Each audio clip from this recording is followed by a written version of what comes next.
لا حول ولا قوة إلا بالله العلي العظيم. اللهم صل على سيدنا محمد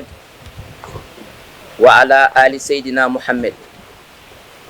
بسم الله الرحمن الرحيم. mbokk yi suñu mbokki journaliste yi ñu ngi leen di dalal ci mosquée de la divinité di masjidu rabbani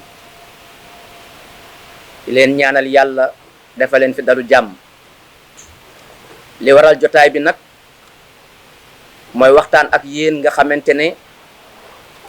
yéen la yàlla dogal may leen kàttan ngeen mën a wasaare tas ay xibaar ci saa yoo xamante ne ni yegsi na ci yéen. xibaar yi nag mooy baaxe leen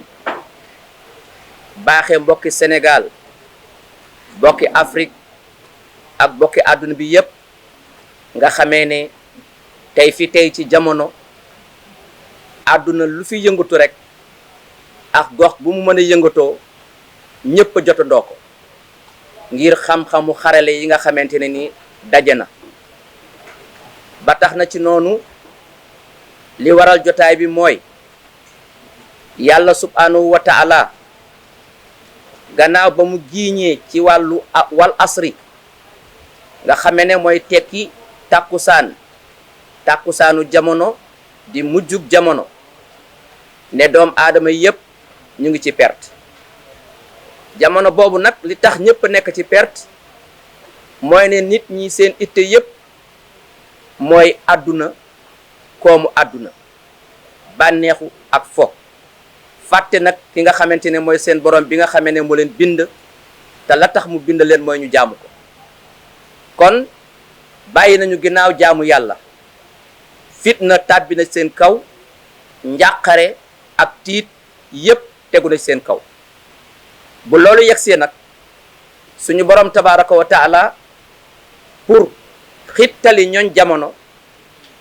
dana yónnee ndawam loo xamante ne ni mooy dikk wax ak jaami yàlla yi. ci noonu da nga xamee ne coobarewu na moom suñu boroom ci wàcce ka nga xamee ne moom la yéege woon ci asamaawu ñaareel waajal na nag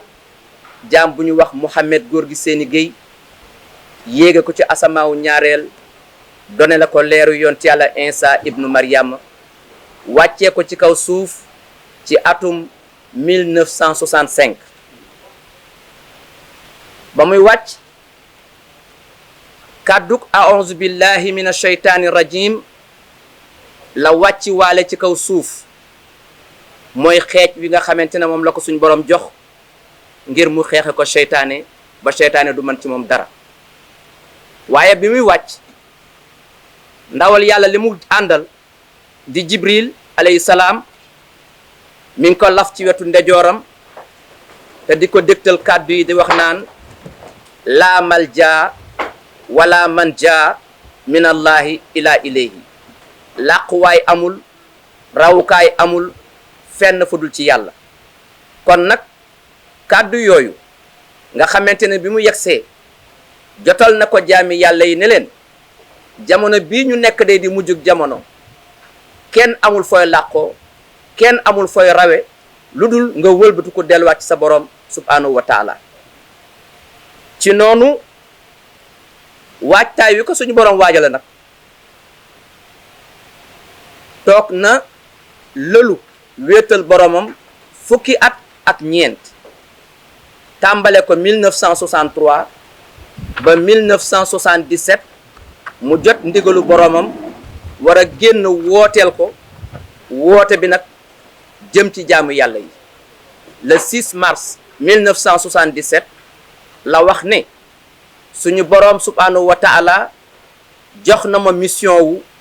ma woo jaamam yi si njub, ragal yàlla ak sellal. baatu njub boobu nee na suñu borom affichel na ko ci asamaaw bind ko ci mbind mu ñuul ci suufu deelu xuddee bi am tomb bu xonq cuy. kon nag njub gaangoog woo na ci jaami yàlla yépp ku bëgg am jàmm nag ci bi jamono di axiru zaman foog nga tegu su njub mu wax ne suma borom ne naa leen woo ci ragal yàlla ginnaaw bi ma ko bindale ci kaw asamaaw mbindum urus moo xamante ne mbind mu xonq coy la kon nag ragal yàlla ngoog ku bëgg a mucc na nga tegu ci ragal yàlla bindal na ma ci baatu aslaha di sellal ci mbind mu weex ne naa ci woo jaamam yépp ñu tënku ci ñetti baat yi njub ragal yàlla ak sellal lii nag mooy risaala bi nga xamee ne suñu borom jox na ko ndawal axiru zaman te ndawal axiru zaman mooy ki ñu doon séentu ci mujjug jamono mu wax ne man mii lañ doon xaar ci mujjug jamono yegsi naa indil naa leen kàddug suñu borom tabaraka wa taala kon jotaay yi mu daan jotaayoo ndoorteelu at mu jot ci place bu ñuy wax Baye ci Wakaam bokk na ci ay kàddoom muy wax ak jaami yàlla yi te lépp sukkandiku ci alquranul karim ndax alquran la ko suñu borom tabaraka wa taala donale ne ko yi tamit royal ci seydina muhammad sallallahu alayhi wa sallam kon ay waxam ci ñaar ñi rek la alquranul karim ak hadisu rasulillahi sallallahu alayhi wa sallam loolu la ko suñu borom tabaraka wa taala donale ci waxam ngir donn alquran léeg-léeg bu daan yore këyit di wax dana dellu tollu jamono boo xamee ne suñu borom tabaraka wa taala ci cadre aarif billaay bi mu doon suñu borom di ko bindal aaya alquran yi muy traversé ci kanamum muy wax ak jaami yàlla yi ngir bañ a juum ci lenn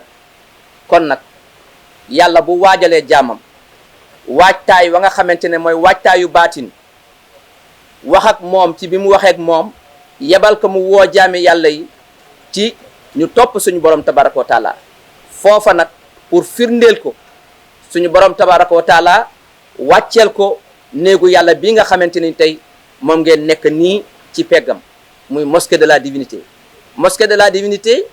suñu borom mi ngi ko jox plan yi ci 1971 ci baatin 1973 ñu woo xamal ko ne ko néeg baa ngi wàcc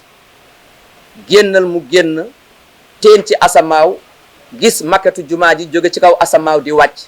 mu topp ko ba jumaa ji cëppeelu fii suñu borom xamal ko ne ko fii laa ko bëggee mu tàmbali liggéey bi ci ndigalu boromam 1992 le 20 mai 1997 mu inauguré néegu yàlla bi jébbal ko suñu borom tabaraka wa taala jiite na ko jullee ko ànd ak jaami yàlla yi wooteel borom bi tabaraka wa taala fanweeri at mission mat ci dunduk doom aadamaam mu bàyyi fi xalifaam bu tedd bi di Mouhamadou Nabi Guèye ak mbooloom union musulmane et culturelle Nabi Allah ñu fas yéene incha allahu taala continuer mission bi nga xamante ne ni moom la ñu bàyyeel kon nag jaami yàlla yi lii mooy li nga xamante ne nii moom moo nekkoon woote bi te ba muy tëj waxtaanam mi ngi fàttaliwaat jamono ne assalaam ala man itaba al huda assalaamu ala man itaba al huda mucc daal mi ngi ci képp koo xamante ne ni topp nga yoonu njub ba mu yeggalee nag mu ne bonne chance assalaamu aleykum wa rahmatullahi wa barakatuhu sheytaani rajim bismillahi rahmani rahim. Messieurs les journalistes, bienvenue à la mosquée de la divinité, ce lieu mystique qui renferme bien des secrets insoupçonnés. L'objet de notre rencontre est de contextualiser. L'objet de notre rencontre est de contextualiser un événement, la descente spirituelle de Mohamed Gorgui Séni Gueye en sa 27e édition. Le développement technologique et la mondialisation ont servi de catalyseur à la dépravation des mœurs. Or, On sait de l'histoire que lorsque les fléaux qui gangrènent la vie de l'homme atteignent leur paroxysme, Dieu décrète une mission qui a pour objet le sauvetage de l'humanité. Ainsi, en 1965, Mohamed Gorgui Sénégué, après avoir hérité de la lumière de Insa au deuxième ciel, descendait sur la planète Terre, accompagné par une voix qui lui disait « Point de refuge, si ce n'est le retour à Allah. La manja, wala manja, minnallahi illa ilayhi. » Message qu'il avait à charge de diffuser à l'humanité. Le 6 mars 1977, il sortait d'une retraite spirituelle de 14 ans après avoir surmonté toutes les épreuves liées à la formation et la préparation par Allah de tous les élus investis d'une mission divine de dimension planétaire, annonçant à l'Assemblée: je suis l'homme attendu à la fin des temps, investi du grade de Khalifatullah fil Ard, avec pour objectif de vous réconcilier avec Allah, le maître de l'univers. 30 ans durant, il a tenu un discours magistral axé sur les 3 piliers: jub, ragal yàlla, sellal, al-huda, tahwallah, al-aslaha, la droiture, la crainte révérentielle à Allah, la vertu, qui constituent les axes de travail de tous les élus investis d'une mission prophétique,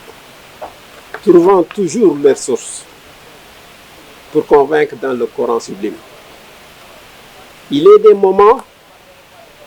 où les textes coraniques lui sont présentés à vue d'œil pour renforcer son discours. Imperturbable dans ses prêches, point d'hésitation, persuadé de la pertinence de son discours, il a ébloui tous les érudits, islamologues du pays et de l'extérieur, venant des pays les plus cotés en islam. La prière étant un pilier fondamental de l'islam, Allah lui réserva l'édification d'une mosquée dont la maquette est descendue du ciel dans la nuit du jeudi 28 au vendredi 29 juin 1973. La mosquée de la divinité, qu'il a construite à la plage de Wakam, lieu où est descendue la maquette de la mosquée. Il a lui-même inauguré le 1er octobre 1997, constitue le symbole, la véracité et la réussite de la mission que Allah, le maître de l'univers, lui a confiée. L'insécurité, les catastrophes, les maladies qui pèsent actuellement lourdement sur l'humanité tout entière constituent des prédictions qu'il avait évoquées depuis longtemps si le retour à Allah n'est pas opéré. D'ailleurs, dans son discours, dans son dernier discours, sur la place publique de Baye, le 1er janvier 2005, il a clôturé par ces mots: Assalamu ala manitabal huda. N'auront la paix que ceux qui auront emprunté la voie tracée par Allah.